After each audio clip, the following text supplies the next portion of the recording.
ধন্যবাদ। বাংলাদেশ সাথী বন্ধুরা,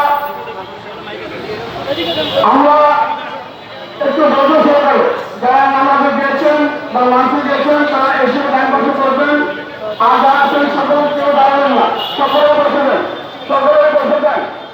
আমরা আমাদের অবস্থান কর্মসূচি আজ থেকে শুরু হলো যতদিন পর্যন্ত আমাদের দাবি যদি পাঠ্যক্রম করা হয় তাহলে আমাদের এই চলমান থাকবে আমাদের এই আন্দোলন।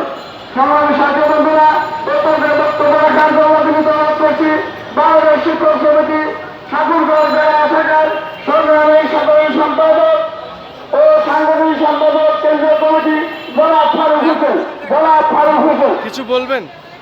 বলেন আপনার নাম পরিচয় দেন, কোথা থেকে এসেছেন? আমার নাম এ মুজাহিদ ইকবাল, প্রধান শিক্ষক বিড়বিড়ি ঠান্ডা বাজার উচ্চ বিদ্যালয়, হাতিয়া, নোয়াখালী।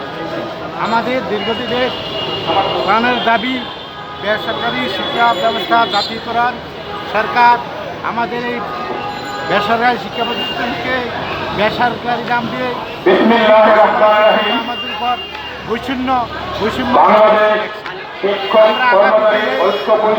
সরকার থেকে জাতীয়করণের আমরা এই মাঠ ছাড়বো। সরকার যেন দ্রুত সময় আমাদের জাতীয়করণ করে আমাদেরকে শিক্ষা প্রতিষ্ঠানে ফিরে যাওয়ার সুযোগ করে দেয়। ধন্যবাদ।